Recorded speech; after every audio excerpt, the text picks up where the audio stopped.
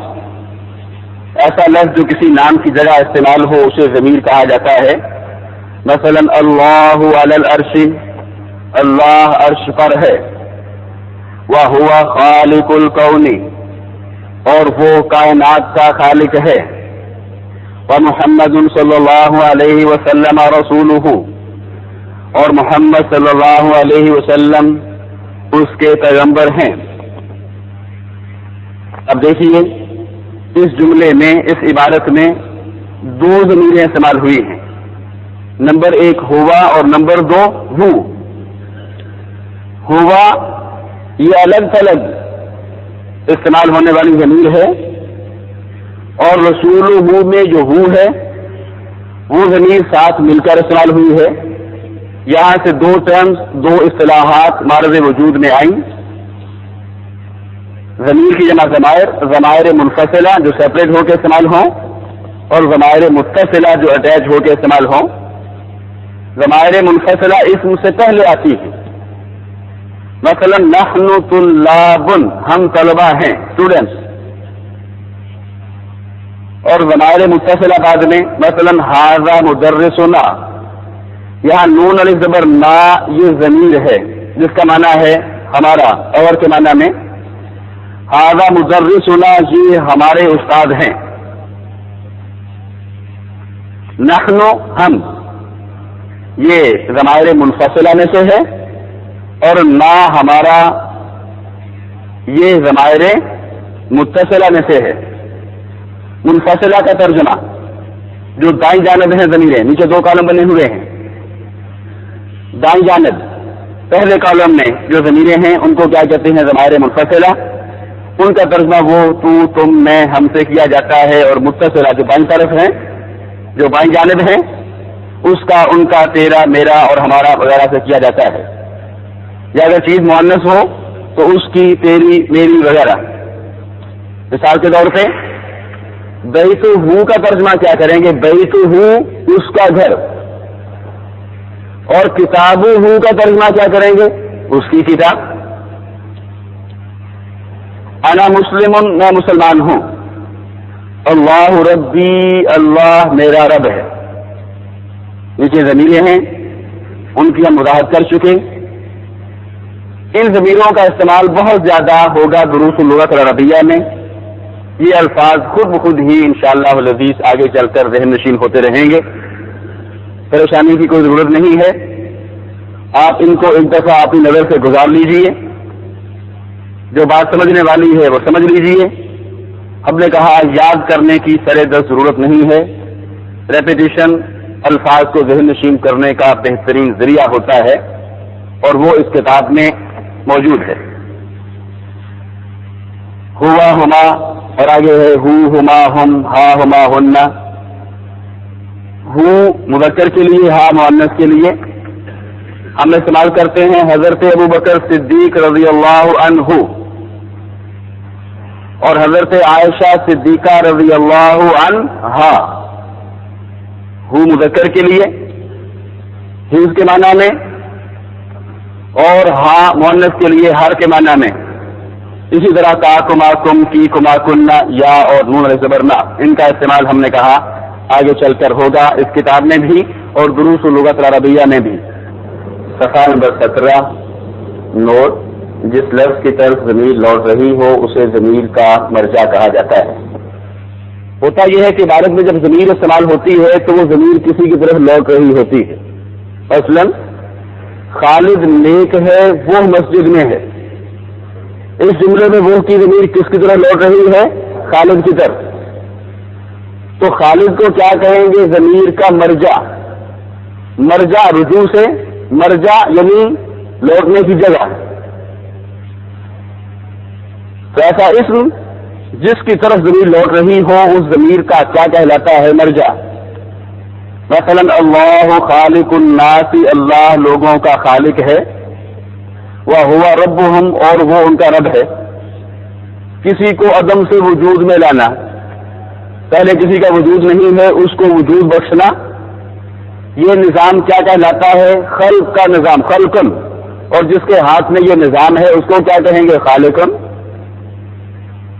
عدم سے وجود میں لانے کے بعد اس کی پرورش کا، اس کی نشو و نما کا اہتمام کرنا، یہ نظام کہلاتا ہے ربوبیت.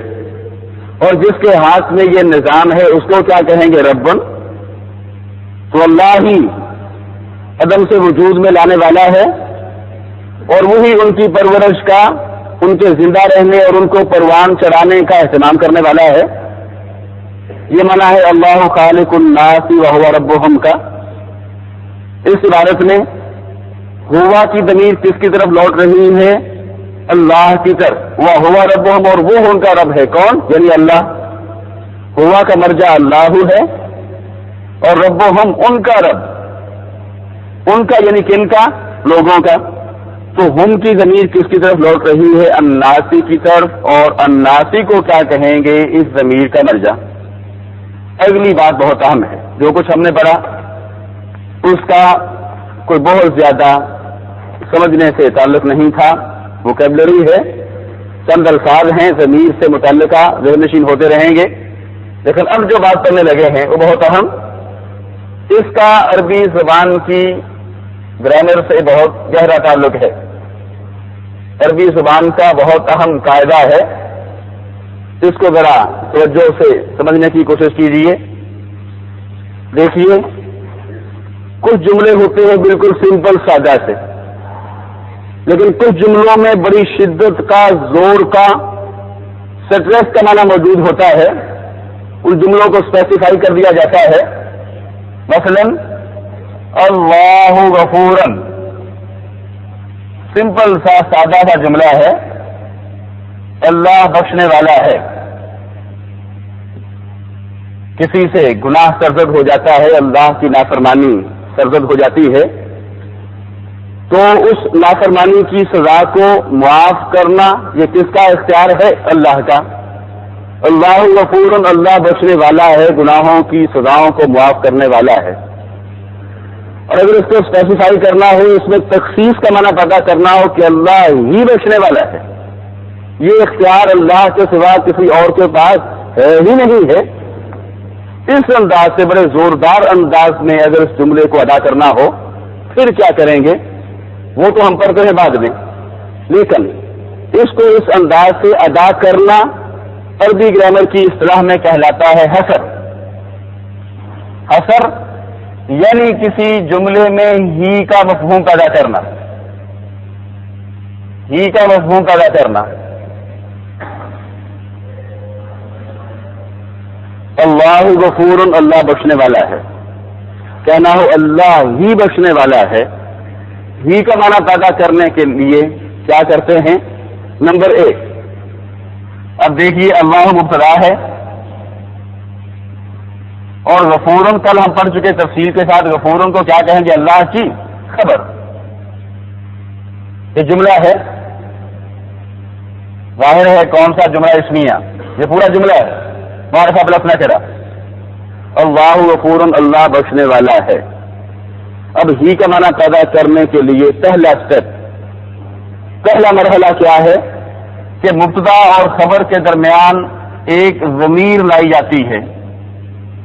اب اللہ کا لفظ واحد ہے اور کیا ہے؟ مذکر ہے۔ ہم کیا کہتے ہیں؟ اللہ فرماتا ہے، اس لفظ کو کیا استعمال کرتے ہیں؟ مذکر۔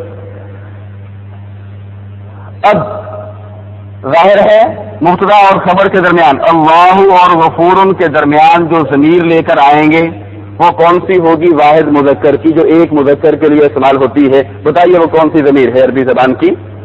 ہوا۔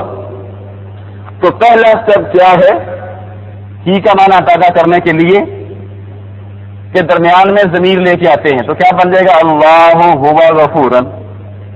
دوسرا سٹیپ، دوسرا مرحلہ، خبر ویسے تو نکرہ ہوتی ہے، معرفہ پلس نکرہ، لیکن جب کسی جملے میں حصر کا معنی پیدا کرنا ہو یعنی ہی کا معنی پیدا کرنا ہو تو پھر خبر کو نکرہ کی بجائے کیا استعمال کرتے ہیں؟ معرفہ۔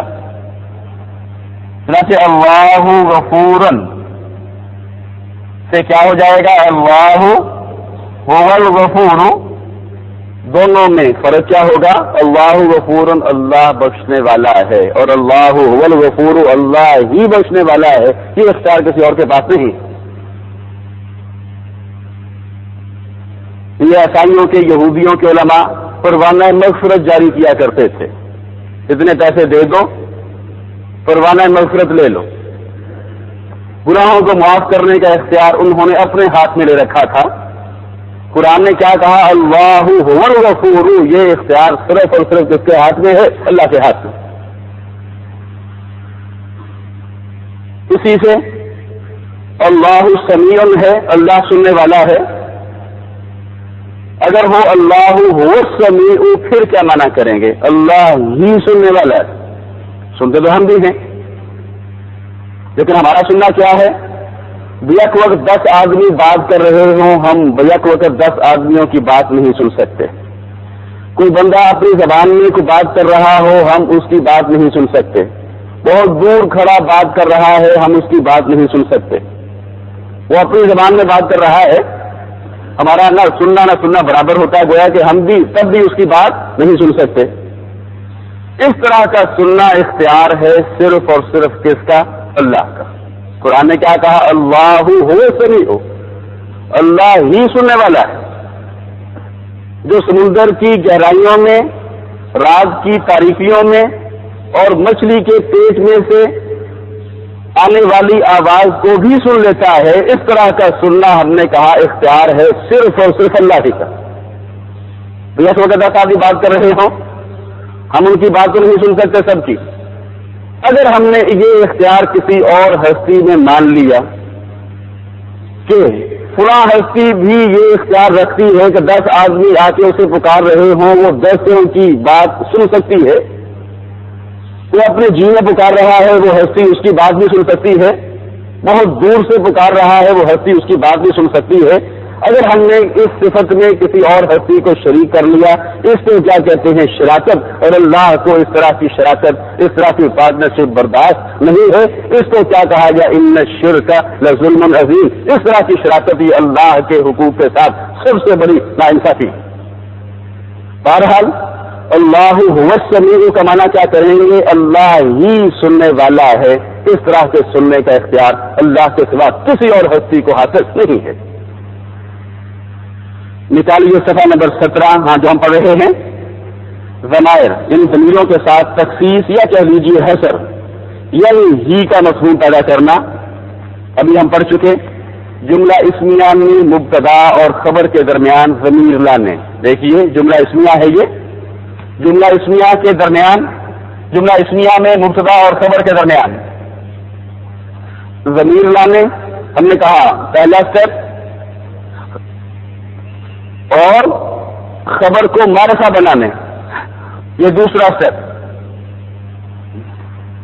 خبر کو معرفہ بنا دیا گیا، اور خبر کو معرفہ بنانے سے اس جملے میں کیا معنی پیدا ہو جاتا ہے؟ حصر کا، تخصیص کا، یا کہہ لیجیے ہی کا۔ اب دیکھیے اللہ غفور سے اللہ هو الغفور، الکافرون ظالمون، کافر ظالم ہیں، کہنا ہو کافر ہی ظالم ہیں تو کیا کہیں گے؟ الکافرون هم الظالمون، یہاں جمع کے ساتھ جمع کی ضمیر لائی گئی۔ اللہ رب العزت جب ان کے لیے جہنم کی آگ کا فیصلہ کرے گا تو اللہ کی طرف سے اس میں کوئی ظلم یا ناانصافی شامل نہیں ہوگی، خود کافر ہی قصوروار ہوں گے کہ انہوں نے راستہ ہی وہ اختیار کیا تھا کہ جہنم کی آگ کی طرف جاتا تھا۔